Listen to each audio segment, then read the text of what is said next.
Bienvenidos a Mente Moneda. Este podcast, presentado por Daniela Jaramillo, Carlos Santaella y yo, Pablo Toro, tendrá como principal objetivo exponer casos actuales de interés de la economía colombiana, con el fin de analizar las problemáticas que preocupan a los ciudadanos del común y proponer soluciones a ellas. Este es nuestro primer episodio, cuya temática serán las transferencias monetarias condicionadas o subsidios condicionados, específicamente para la educación en Colombia. Actualmente el Estado colombiano, a través del Departamento de la Prosperidad Social, ofrece 2 programas para la repartición de estos incentivos económicos para la superación de la pobreza, que son Familias en Acción y Jóvenes en Acción. Ambos programas tienen componentes orientados más a la educación. Se otorgan transferencias monetarias directas a los ciudadanos colombianos, con la condición de que el beneficiario curse programas educativos primarios, secundarios o superiores, con el fin de mejorar su calidad de vida. En este primer episodio aplicaremos una mirada microeconómica al mercado de la educación en Colombia y analizaremos la eficacia de estos 2 proyectos, usando fuentes de información oficiales y no oficiales, para determinar si se está garantizando el buen uso de estas transferencias y proponer soluciones a las ineficiencias de este sistema en Colombia. La pregunta de investigación bajo la cual realizamos nuestro análisis es: ¿qué tan eficientes son los proyectos de transferencias monetarias condicionadas para la educación en Colombia? El primer paso en nuestra investigación fue diagnosticar el mercado de la educación en Colombia, con el fin de sustentar un modelo microeconómico que nos permitiera entender el funcionamiento y la justificación que les da el Estado a estos proyectos de transferencias condicionadas.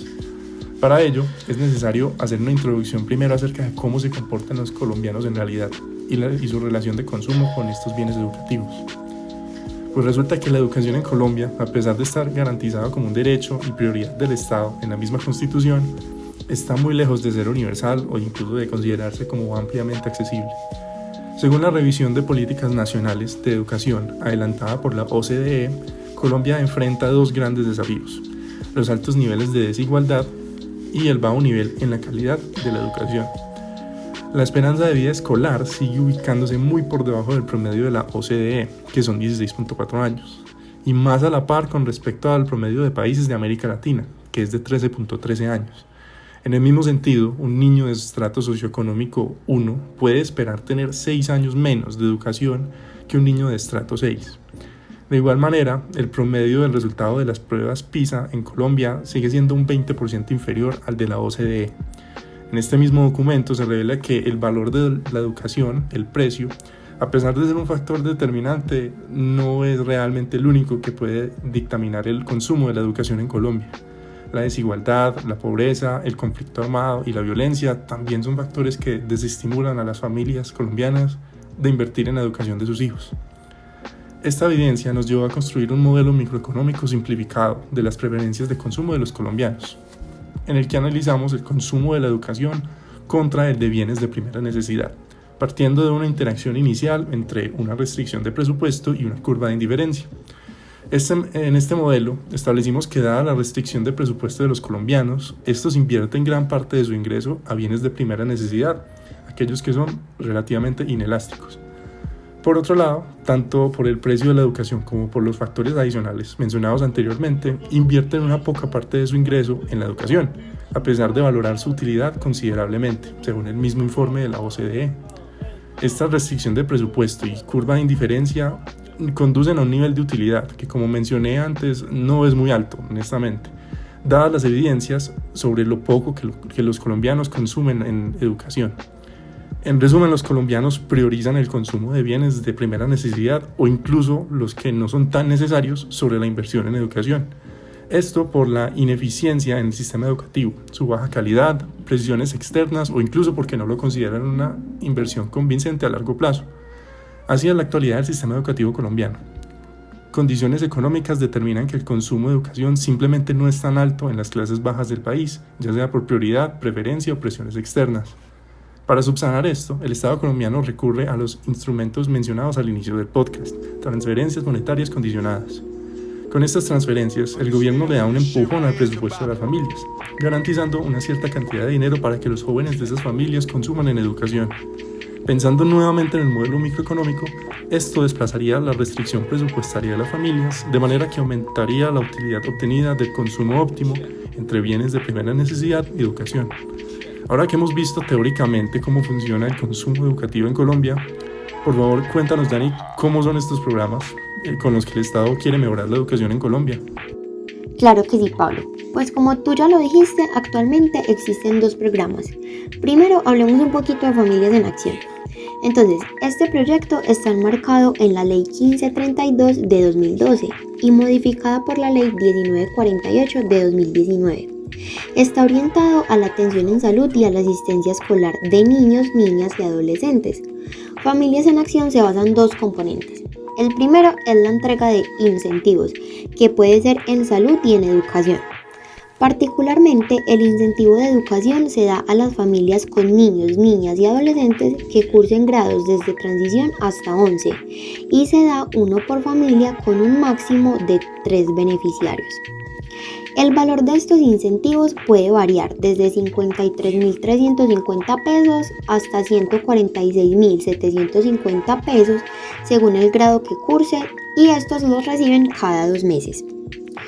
El segundo componente es el bienestar comunitario, en el cual se propician espacios de participación social con el fin de fortalecer las capacidades individuales de los participantes. Los grupos poblacionales que tienen la posibilidad de participar en el programa según el artículo 4 de la Ley 1948 de 2019 son las familias en situación de pobreza y pobreza extrema, ya sean indígenas, víctimas del desplazamiento forzado o propiamente de la ciudad. Cada uno de esos debe contar con niños, niñas y adolescentes menores de 18 años. Listo, ahora sí, hablemos del segundo programa del Gobierno Nacional que es Jóvenes en Acción. Este busca incentivar y fortalecer la formación del capital humano de la población joven en situación de pobreza y vulnerabilidad, mediante un modelo de transferencias monetarias condicionadas que permita el acceso y sobre todo la permanencia en la educación superior. Y además el fortalecimiento de competencias transversales en el marco de los componentes de formación, habilidades para la vida y gestión de oportunidades. El proceso operativo de este programa consta de 8 pasos, pero los más importantes son: el primero es la identificación de territorios y poblaciones. Este se refiere a la selección de municipios que cuentan con oferta en educación superior para la implementación del programa y a la selección de jóvenes bachilleres que no cuentan con un título profesional entre los 14 y los 28 años. El segundo paso es el preregistro y registro. El tercero es la inscripción en un programa de formación técnica, técnica profesional, tecnológica o profesional universitario. El cuarto paso es la verificación de compromisos, los cuales son remitidos a Prosperidad Social para así poder continuar con el proceso. El quinto paso ya viene siendo la liquidación. Este se determina de la siguiente manera. Primero que todo, si el estudiante hace parte de una institución de educación superior, se hace una entrega 4 veces al año por un monto de 400.000 pesos. Adicionalmente, si la persona posee un promedio de excelencia, el programa le concede un monto de 200.000 pesos. Y si la formación es en el SENA, se realizará una entrega de 200.000 pesos por mes. El último paso es la entrega de las transferencias monetarias condicionadas, la cual se efectúa por 2 modalidades. Una es el abono en una cuenta bancaria y la otra ya es mediante giros. Un dato importante es que en el año 2020, dentro de este proyecto se realizó un incentivo especial. Esto motivado a la pandemia del coronavirus. Entonces, el gobierno entregó 356.000 pesos a los jóvenes. Cuéntanos ahora, Carlos, qué tan eficientes han sido estos proyectos en la comunidad y qué conclusiones podríamos sacar. Por supuesto, Daniela. Primeramente, hablemos del resultado y análisis que podemos observar de Familias en Acción. Este programa categoriza a las familias en 4 grandes grupos para medir los porcentajes de inscripción. Las familias elegidas por el SISBEN, las familias en pobreza extrema seleccionadas por el Sistema de Información de la Estrategia Unidos, las familias víctimas del desplazamiento forzado y por último las familias indígenas. Ahora bien, para el segundo semestre del 2019 se registraron un total de 3.421.405 familias inscritas, donde las familias del SISBEN representaron un 46%, los desplazados un 30%, familias por parte de Unidos el 20% y finalmente las familias indígenas un 4%.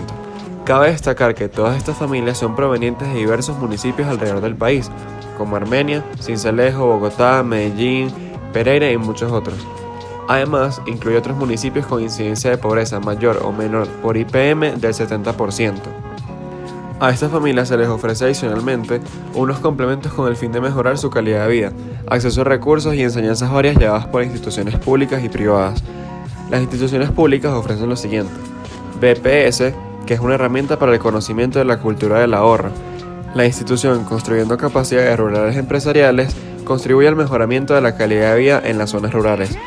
Los servicios SENA atribuyen formaciones complementarias y finalmente jornadas de educación financiera propician el desarrollo del conocimiento y las habilidades financieras que le permite tomar a estas familias decisiones que les brinden tranquilidad.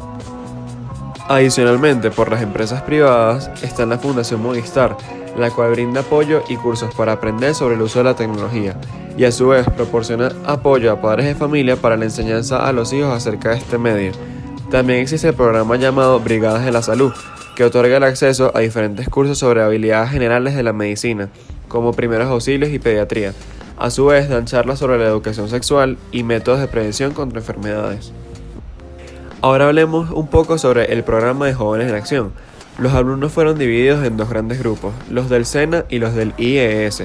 Para el 2018, 42.000 jóvenes se inscribieron al programa por parte del IES y por SENA solo 10.000, entre 100 municipios. Ahora, para el segundo semestre del 2019 hubo un aumento significativo de estudiantes, 63.000 por IES y 47.000 por SENA, con un total de 183 municipios. Aquí podemos ver cómo tan solo en el transcurso de 2 años se ha podido presenciar un aumento significativo del incentivo por parte de los jóvenes a participar en el sistema educativo con ayuda de las transferencias monetarias condicionadas. Para el segundo semestre del 2019 nos muestra el informe de gestión la proporción de estudiantes matriculados en el programa de Jóvenes en Acción de acuerdo a su condición o subcategoría, donde el 76% de jóvenes pertenecen al CISBEN, un 16% son desplazados, un 5% por parte de Unidos, 2% indígenas y un 0.2% del ICBF, Instituto Colombiano de Bienestar Familiar, para un total de 268.567 jóvenes matriculados en el programa.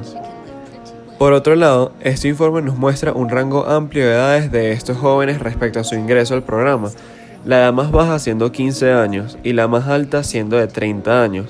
El 53% de los jóvenes se concentran en el rango de edad de los 18 a los 20 años, lo cual indica que se encuentran en etapa universitaria. Finalmente, podemos concluir que el programa a día de hoy ha resultado exitoso debido a su incremento de participantes en ambos programas, familias y jóvenes en acción. A su vez, un aumento en el incentivo de la participación al sistema educativo debido a las transferencias monetarias condicionadas que impulsó a jóvenes de temprana edad a adentrarse a la vida escolar y universitaria. Y bueno, esperamos que les haya gustado la primera edición de Mente Moneda.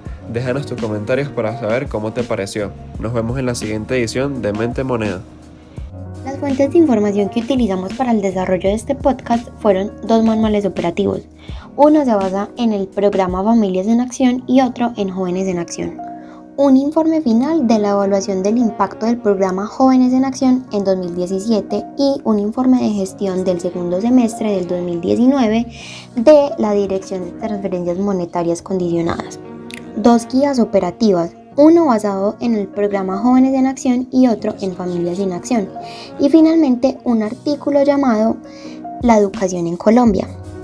Todas estas fuentes fueron sacadas de la página del Gobierno de Colombia, específicamente del Departamento para la Prosperidad Social.